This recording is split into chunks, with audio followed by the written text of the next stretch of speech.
देखिए, इजराइल का तो सबको पता है कि उसकी जारहियत जो है वो गाजा पर और फिलिस्तीन पर और ये सारी चीजें हो रही थी, और उसने खुद हमला किया। ईरान तो हमला नहीं कर रहा, 2 साल से ईरान बैठा हुआ था, मगर हमला उधर से हुआ है, इसलिए उसका जवाब, उसका दिफा। अब जाहिर सी बात है, अगर आप मेरे घर पे हमला करेंगे तो हमें कुछ ना कुछ तो अपना दिफा करना है। ईरान अपना दिफा कर रहा है और करता रहेगा, इंशाल्लाह कामयाबी मिलेगी। बहुत अच्छा सवाल किया आपने। मुझे बताइए, जंग शुरू किसने किया? इसराइल। इसराइल एग्रेसर है, ईरान विक्टिम है।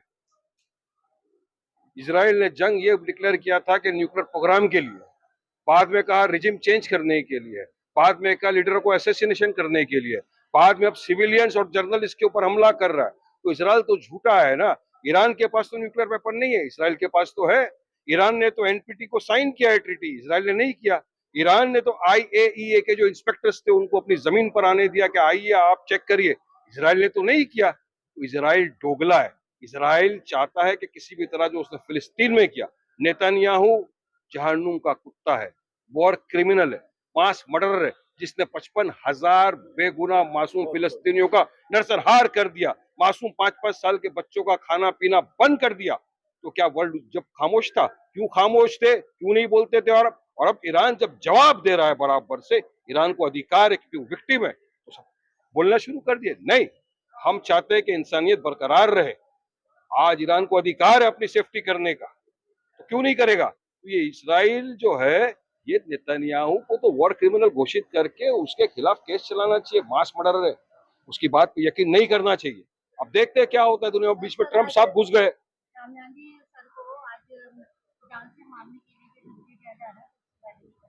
ट्रंप कौन होता है किसी की जान लेने वाला?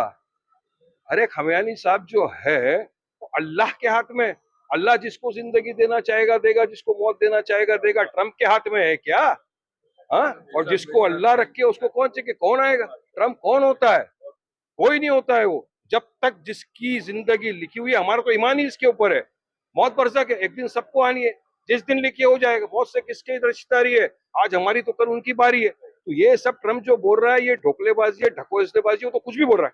वो तो 15 बार बोल चुका कि इंडिया और पाकिस्तान के बीच में सीज फायर मैंने करा है। वो तो झूठ है। मोदी ने कहा कि 35 मिनट मेरी बात हुई, अब ट्रेड के नाम के ऊपर सीज फायर हुआ ही नहीं। फिर आके ट्रंप बोल रहा है। और ट्रंप से बड़ा मक्कार आदमी कौन होगा? चलिए बताइए। वो असीम मुनीर, जिसके बयान के बाद पहलगाम पे अटैक हो गया, बेगुनाह बेकसूर पर्यटकों को मजहब पूछकर किसी की पैंट उतारकर उनके बीवी बच्चों के सामने गोली मार दिया गया। वो असीम मुनीर को ट्रंप बुलाता है लंच कर दे। लंच पे बुला रहा, तो लंच पे तो बात तो किया होगा ना कुछ ना कुछ ट्रंप ने। तो ऐसी की बात पे क्या हम भरोसा करेंगे, क्या यकीन करेंगे? वो जो बोलता है बोलने दो, लेकिन इससे हिंदुस्तान की जो फॉरेन पॉलिसी उसके ऊपर या मोदी जी को स्पष्टता देनी चाहिए कि वाकई में ट्रंप गलत बोल रहा है। अब पार्लियामेंट का जब सेशन आएगा तब सबके सामने बात खुल जाएगी, ओपन हो जाएगा। बहुत ही अफसोस का मकाम है, लेकिन साथ ही साथ खुशी का मकाम है, इसलिए कि गजा में मजलूम फिलिस्तीनियों को इसराइल ने अपना निशाना बनाया, छोटे छोटे बच्चों को, औरतों को, और पूरा खंडर बना दिया। आज तक जो मगरबी ममालिक फिलिस्तीन को खंडर की शक्ल में देख रहे थे और जमहूरियत इस्लामी ईरान को कमजोर समझ रहे थे, अब जो तस्वीरें इसराइल से आ रही हैं, वाकई पूरी दुनिया में उम्मत मुस्लिमा खुश है कि जिस तरह से गजा को खंडर बनाया इसराइल ने अपने जुल्म से, आज उम्मत मुस्लिमा का वाहिद एक ऐसा मुल्क जमहूरियत इस्लामी ईरान जो इसराइल को गजा की तरह खंडर बना रहा है। और आज बहन हिना, बहुत अफसोस होता है कि जब आज लोगों को ह्यूमन राइट्स, इंसानी हुकूक की बातें कर रहे हैं, जब ईरान जो है इसराइल पे हमला कर रहा है, आज तक ये ह्यूमैनिटी की जो तंजीमें थी, जो इंसाफ पसंद अवाम थे, जो आज इंसानियत का कसीदा पढ़ रहे हैं, इंसानियत के नाम पे वावेला कर रहे हैं, वो उस वक्त कहाँ थे जब गजा में छोटे छोटे बच्चों को मारा जा रहा था, औरतों को मारा जा रहा था? भूख की वजह से, यकीन कर लें कि पेट्रोल गाड़ियों में नहीं था, अस्पताल पे इसराइल ने डॉक्टरों को निशाना बनाया, मरीजों को निशाना बनाया, जिस एम्बुलेंस में मरीज जा रहे थे। और आज जब ईरान हमला कर रहा है इसराइल पर, तो इन्हीं नाम नेहाद इंसाफ पसंद तंजीमों को जो इंसानी हुकूक होते हैं वो याद आ रहा है। असल में बहन हिना, इसराइल को भी ये नहीं मालूम था, अमेरिका को भी नहीं मालूम था। रोज ट्रंप का अलग अलग बयान आता है, लेकिन आप देखें कि 15 दिन का भी ईरान को इन्होंने टाइम दे दिया।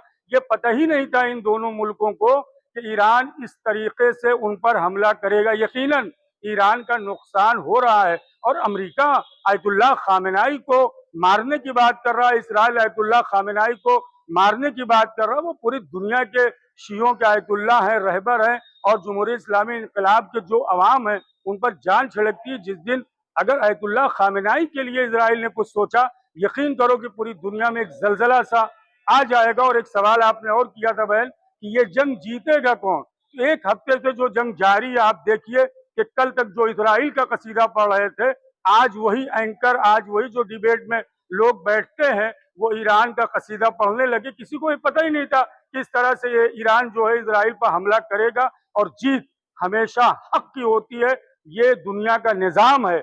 इसराइल ने ईरान पर हमला किया, ईरान मजलूम है, अपने दफा में जवाब दे रहा है। और इंशाअल्लाह परवरदिगार खुदा जो है, मदद जो है अल्लाह की हमेशा मजलूमीन के साथ होती है। ईरान जीतेगा और इसराइल हारेगा। बहुत बहुत शुक्रिया।